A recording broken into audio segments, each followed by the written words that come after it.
Good morning, I'm Todd Shimkus with the Saratoga County Chamber of Commerce. I'm here today with Rose Miller from Pinnacle Human Resources. Rose, thanks for joining me.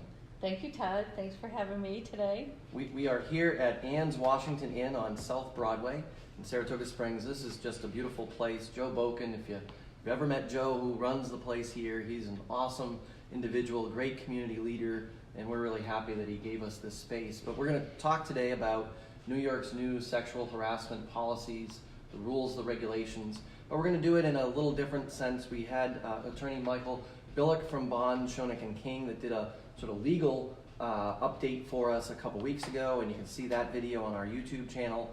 But today we're going to talk about more of the practical. Okay, why is New York State doing this, and what do employers really have to do? Rose has tremendous experience working with employers on this, and so we're thrilled to have you. So let me jump right in with a question. So we often focus on employers and what they have to do to comply with the law, but let's take a quick step back.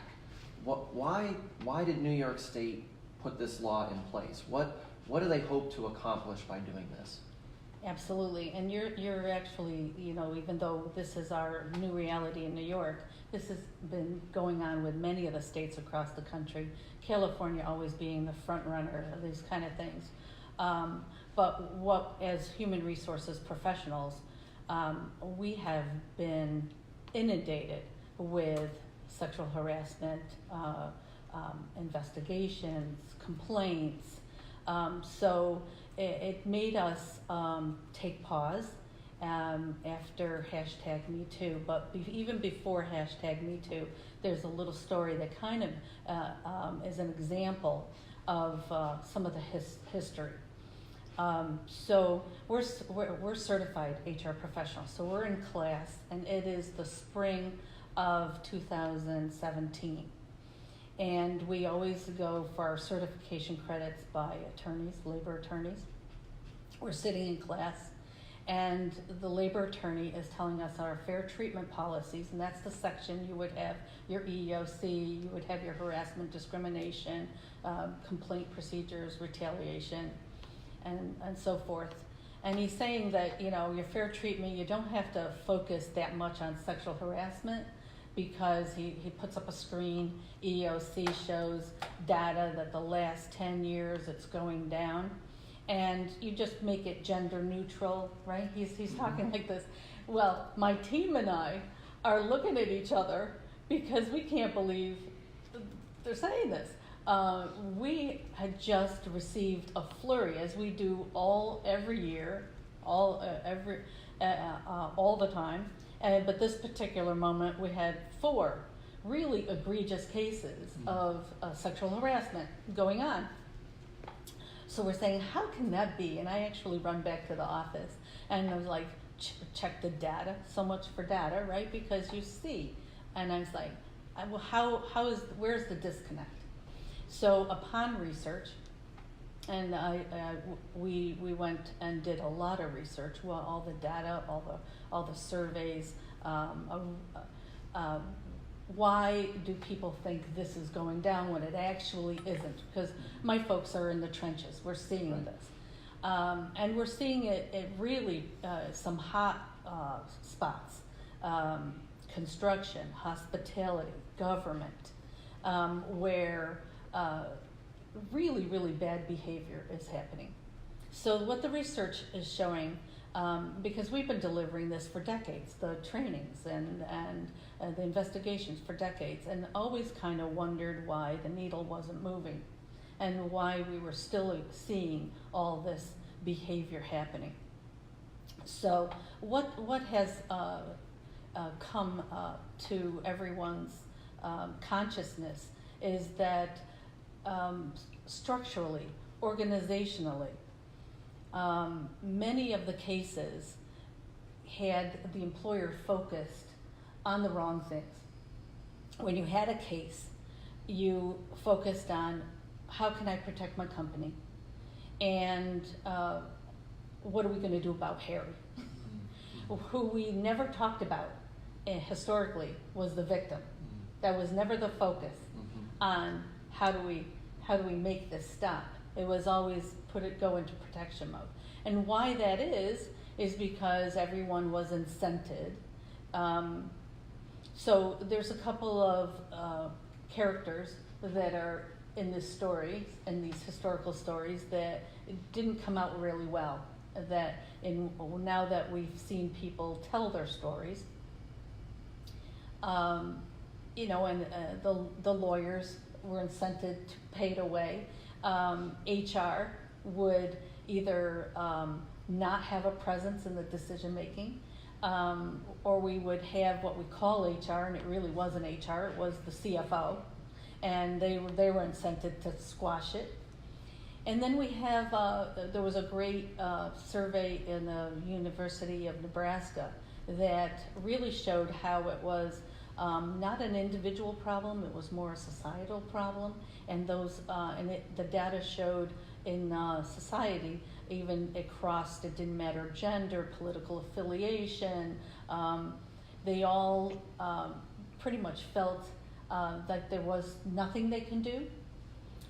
And women, or any of the victims, because it also showed, when you looked at #MeToo, it was predominantly women, but you have all sorts of people doing hashtag. Mm-hmm. And as of October 2018, 12 million #MeToos. Wow.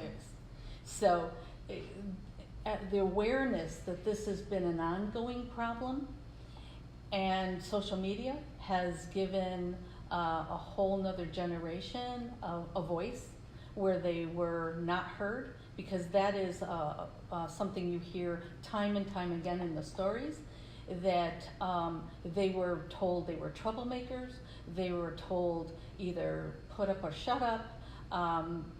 The victims usually had only a couple of courses of action.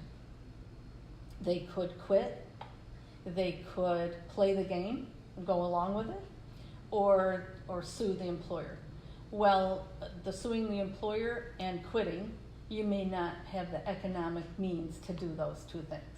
So you were forced to either play the game, or, you know, there was very horrendous stories. So the same disconnect happened, is supporting all this what has happened. And there is a societal shift, and that has made everyone's awareness and the risk of not taking this seriously is much greater than the risk of squashing it. So, you know, the new mentality is, so that underscores the governments to say, you know, this is a problem. Society hasn't fixed it on their own, so let's legislate it. And then we had this year in particular, politics had something to do with it. It became a campaign sort of thing. Sure. So a lot of different factors are why we got here, but at the end of the day, it has to do with the risks, and now employers realizing, and we all have our we have our daughters and our wives that are in the workplace, and no one's agreeing that this should be happening. Yeah, you know, we went through, we did training at the chamber. Jim Marco from Saratoga Human Resources was kind enough to come in and do that. And when you start to look at some of the examples of things that were happening in the workplace, you can see how, okay, if we didn't change something, that was going to continue, and the victims were still going to be victims. Right, and they were not believed, mm-hmm. and that's historically the case. They were never believed. They were never. The focus was never on the victim, mm-hmm. and it has to change. And one thing we all learned too is that, you know, you predominantly have good people, but everyone was looking the other way when you had a few bad characters. Sure. And when I do training, I ask the group, if you don't like harassment or you're pro harassment, where does silence come in? On which side does silence lie? Well, you're agreeing with it if you stay silent. So one of the new messages is, and the hashtag Me Too in social media has allowed people to have a place where they're not looking the other way and they're reporting. I know as being an employer myself, I would much rather deal with this internally and educate my folks on the risks and what they are expected to do and how they're expected to behave, versus reading what's going on in my own company on Facebook tomorrow morning. Right. And if you don't do anything about it, that's where it's going to be told. That story is it's going to surprise you. So, so you're already working with employers to comply, and based on what you just said, how's that going? What does it look like in an actual workplace? What's the training look like? Well, as I mentioned, we've been doing this for decades, and there is definitely a shift going on. We would give this training before hashtag Me Too, and we always say where 2017 was hashtag Me Too, 2018 is hashtag Time's Up. So, and what that means are people are being called to action. We would give this training and get a lot of bored faces, no questions, for many, many years. This year, and last year and this year, the dynamics have changed. People are telling their stories right in classes, in sessions. They're speaking up, they're asking more questions about how things can be interpreted, misinterpreted, what's the difference, what are the gray areas. People are talking about it. It's a big, big difference. And they are taking it more seriously. And that's a very good thing, because we're finally realizing and we're acknowledging that this is a problem. And the complacency that had developed over the years, this is the way the workforce is, this is the way we all have to accept it. Not necessarily. And that is being proved today. So I love the fact that people are engaging more and talking more, because these are sticky situations. Many times in human resources, we tell a client the tough part about human resources is you may look for one answer and there's never one answer. It's usually the best answer. And so, and that's the way these situations are. You have to look at each one individually, and you have to discern the truth and, what are you going to do about it? Which may have a couple of options for you, not just one answer. That's great. So, you may have sort of touched on this, but I'm just curious. What's been the response of employees that are in these trainings? How are they reacting to this? Well, you would think there was fear, but we're not getting fear at all. We're getting people that really want to sort things out. So I really, the team and I are very much enjoying getting in there and talking with employees, because they're asking the questions. Do I have a problem? Is this a situation? What should I do? What shouldn't I do? And those are very good questions, because you may, what we always tell people, that you should not fear asking the question. It doesn't mean you have a case every time, but people were fearing to ask the question. And it's important to just have the dialogue. Let's flush this out. It may be two people just not getting along or not liking each other. So we have to deal with it regardless of whether it ends up being illegal harassment and discrimination, or we have an employee conflict. Both things still need to be addressed, because we want positive workplaces. We want people with smiles, not frowns. We want people that are, and we are there to work. So we want people to think about their work, not think about what corridor can I go around to avoid, Harry, that's not what you want your employee to focus on. We want them to come in and want to do their work.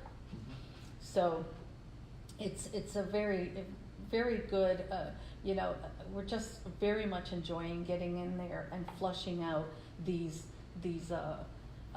questions that they have. And then you really want to nip any really knee-jerk reaction. Like, oh, Rose, I'm afraid to shake a woman's hand, right? So I asked them, do you shake everyone's hand? Mhm. Yeah, well, then you should shake a woman's hand. We're not from Mars, you know, so it's all about treating people differently. So when you boil it down to the elements, you know, are you treating them all the same, or are you treating people differently? That's what essentially what the problem is. And then they go, oh, right, that's, you know, now I get it. And some of the mystery is removed. I think, I know, again, internally, we saw some of those sort of aha moments, that this wasn't an effort to have employers being sued every day. It really was an open dialogue so that you could figure out what was really happening and do something about it. Yes, most employees don't go in there wanting to sue their employer. Sure. They want a happy workplace. But what has changed, and we're seeing more and more of it, we still have a ways to go, is the calling out. And it's so powerful when men can get in on the act. And we're seeing some social media groups. There's a hashtag, there's a male founded group across the nation called hashtag I Will Speak Up. And it's very powerful when a gentleman will stand up and say, you know what, I'm not going along with that. I don't behave that way, and I don't agree with him acting this way. I use most cases involve men, and that's only because right now we have most men in power, because it is a case many times of the misuse of power, or power getting to their heads. But I need to tell you, it goes in every direction. Sure. In cases we currently have a case of a female, a young male attorney that's getting harassed by his female boss. And it's female to female, it's male to male, it goes in every direction. It goes to employee to manager. We've seen managers suffer with this, not thinking that they can be a victim because they're management, and have the employee harass them. And we have to tell them, yes, you're protected too. You don't have to put up with this either just because you hold a supervisory position. So there's a lot of this that's coming out of having them train and now being able to talk about it. That one case with the manager, he'd been dealing with this for 5-6 years. Wow. And thinking that he can't talk about it. So it's a very, very good thing. It's finally moving the needle to where it belongs, where we have respect and dignity and fair treatment for everyone. So just so everybody that's watching knows, if you want to ask a question of Rose Miller from Pinnacle Human Resources, or me, I don't know why you'd want to ask me a question, but if you did, you can comment. We are trying to monitor the Facebook Live thing here, so that if you have a question, just type it in the comment section, and we'll address that as we go along. So the biggest question we got from the last webinar that we did was around small employers. So we're talking folks that might have 2 employees, 5 Right. employees, 8 employees, which is, I think, 75% of our members are probably the 10 United under. States. Yes. I mean, and And especially those are the businesses we want to advocate, protect, make sure they succeed. They make our community special. What do they do? Absolutely, because in my firm, Pinnacle Human Resources, that's our sweet spot. And we created models specifically, even though we have some very large clients, we specifically made HR models for small business because they tend to have little or no HR resource. So we put our heads together and said, they're going to be faced with this mandate, how do they do it? So we came up with a couple of, I think, really great ideas for small business. So we've always delivered training 3 ways. A live presentation, a live through a webinar, that's a live consultant on a webinar, and then we developed a web-based program that is top-notch. And all 3 meet all the New York State mandated requirements. So for our small business, we're taking locations throughout the region. In Saratoga here we have the Saratoga Coworks that's going to be offering any business. We're going to have regular trainings at that location, that so any small business can send a few of their folks, all their folks at one time. So budget-wise, they can do a little at a time if they want to only spend, so much dollars, because that's always a consideration with our small businesses. But they would be able to, because it doesn't make sense to have a group come in to them. They may have 3 employees, 1 supervisor. Many times our small business only has, and it is important to note that in the mandate, there is a special message for one of the minimum training requirements is that there's supervisory training and employee training. There's a same message in the bulk of it, but a very important difference with staff. The message is, please come to us, please report. We have a process. For management, it's you have a responsibility. You're held to a higher power. You are representing your organization. So you have an added responsibility. So that's boils down the 2 messages. But it'll be delivered, it's an affordable way. And then I totally recommend the web-based program, because that's very easy. You do have to have a population that can be on the computer, because it's web. So for the populations that may not have computers, this co-work option is going to suit them. But for the ones that are on computers, they'll be able to have the session delivered via either email, or if they have a learning management system or an employee portal, it can be placed there. There's a couple of ways, and then the employee can take it. You can give them a week or 2 weeks to take it, and it's done. And all the methods have the feedback loops, are interactive. Both you have a certificate of completion to put in the employee's file, and you have the documentation for the employer of the date and times that your employees took the training. So we really thought this out and tried to make sure that a small business had a really good solution for them. So a number of members thought that perhaps the chamber would do like one giant workshop where everybody could bring on, and what you're telling us is that's just not possible. It's not going to be for the employer side. They can't have all their employees out in the same day. So right there, so it has to be. I mean, we're asking to do shifts. They have every business is unique in a way, and you have to come up with a way that meets hospitality, for instance.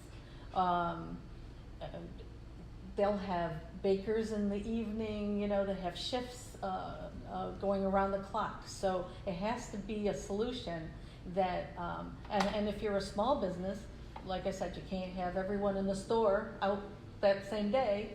So it has to be a way that you could dole it out in a sensible way. Mm-hmm. And you would not have a space big enough for right. Probably to not. meet the mandate.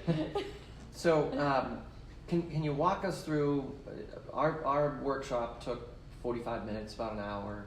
Can you walk us through the outline of Yes. what an outline of the training, the seminar, the workshop that you do? Sure.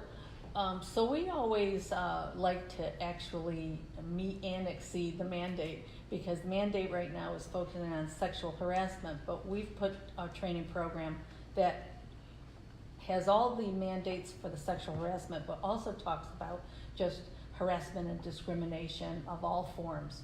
So it starts off with some historical data on how we got here, some of the internal mechanisms that prevented and were barriers to having anything happen. Then we go into some of the mandates that are required, like the definitions of sexual harassment, definitions of harassment in general. Then we discuss, we have case studies planted throughout the training, and those are different scenarios of what they call quid pro quo, which is one form of harassment, and then a case study about hostile work environment. We focus on employees' responsibilities to the organization, employers and supervisors' responsibilities, some of the liability issues that can happen. There is very specific mandated language, and that's placed about sexual harassment being unlawful, and that supervisors will suffer consequences if they look the other way. Then we give them some process for a complaint procedure, what should be in their fair treatment policies, the language that should be in their fair treatment policies, because that was part of the mandate. The new complaint form on whether to come up with their own or use the model that the Division of Human Rights has. We spend quite an emphasis on retaliation and having a fair and consistent process. And this is something that we really feel very dedicated to, is to make sure that, you know, you have the mandate, but it really you have to take the words off the page and implement this. And that means that if you may not want to handle these things alone, you may want to ask outside internal investigators. You should never just take the word of any one person.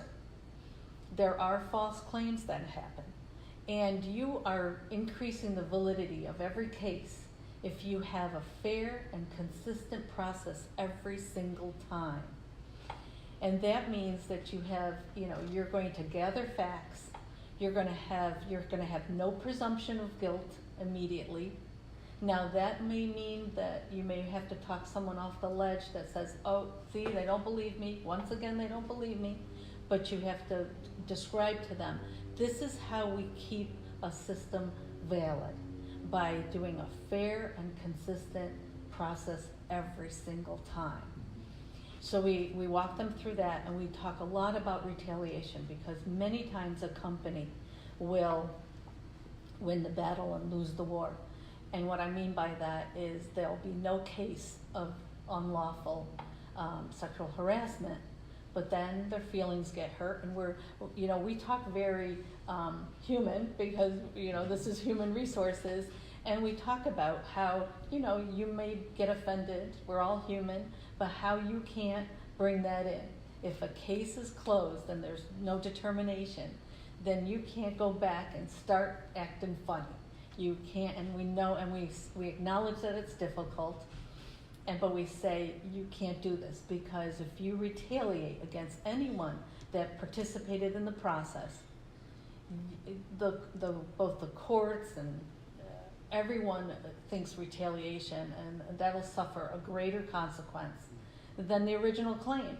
And why that is, of course, and I'll ask the group, why do you think that is? Why do you think retaliation cases are punished more severely than the original cases? And the answer is because it undermines everything else. So we focus a lot on retaliation too. So that's pretty much the essence of a session. That's great. So the sessions have to be interactive. I know you addressed this a little bit, but now that you've walked us through sort of the workshop, where is it specifically interactive? Right, so the case studies, when it's live, case studies are, you know, the group has to answer the questions. They have to solve the case studies. So that's interactive. With the web-based program, we've planted several times where it's educational Q&A. There's a question and answer, it gives you the answer. And at the very end of the program, it doesn't give you the answer. The employee it's almost like a test. It's very important that whether it's live or web-based, there's a feedback loop. So you hear from the employee that if they have questions, how did they like the training? Was there any part of the training that was confusing, or if they had questions? What you're trying to do is have an opportunity for someone to speak up and have a safe place for them to speak up and say, I may have an issue here, and who do I talk to? Okay. Because one of the things you're going to say is who do you have to talk to? This is particularly a problem for small business because it may be the owner. There's one person. Right, it's the owner, and you know, who do they go to? If it's the owner they're having a problem with, you know, many people didn't realize Charlie Rose Inc. was a small business that had no HR department. So it was Charlie Rose, right? Who did they go to? There was no one. Right. So, and that's making small businesses, another awareness that we're seeing is small businesses understand that they need outside. They have to use some sort of HR presence of some sort. They can't just have a no one for these employees to go to, because they will go to social media or they will go to Division of Human Rights. Division of Human Rights, along with the Department of Labor, is overseeing this, and we are hearing from the division that they intend on being much more active in trying to combat this problem. Sure, and I do believe I've seen that the state has said that they want to encourage people to contact them if they don't.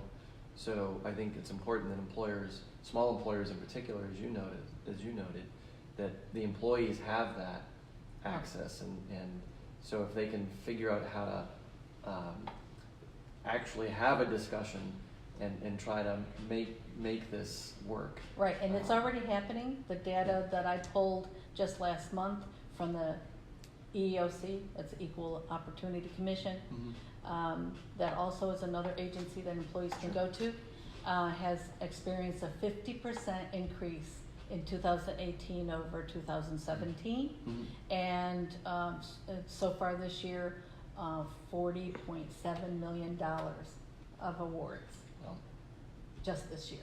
Okay. So what we're anticipating is an uptick in people coming forward and you know, filing claims is absolutely happening. Just one more reason to. And going back to the beginning, that's positive that we're looking at making sure the victim is heard and has an opportunity to have these things addressed. Yeah, absolutely. I'd much rather be going into a company and working on compensation programs versus the harassment issues that are just. But it continues. You would think, but we're every month we have it's many people are hearing it, but there's a whole camp that's still it's shocking actually, because with as visible as it all been in the media and papers and the chambers and everywhere, we still have the bad behavior going on.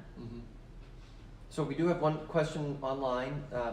It says the museum uses volunteers to help with tours, events, etc. We are requiring all volunteers to do the sexual harassment prevention training along with our employees. What is your suggestion in handling volunteers?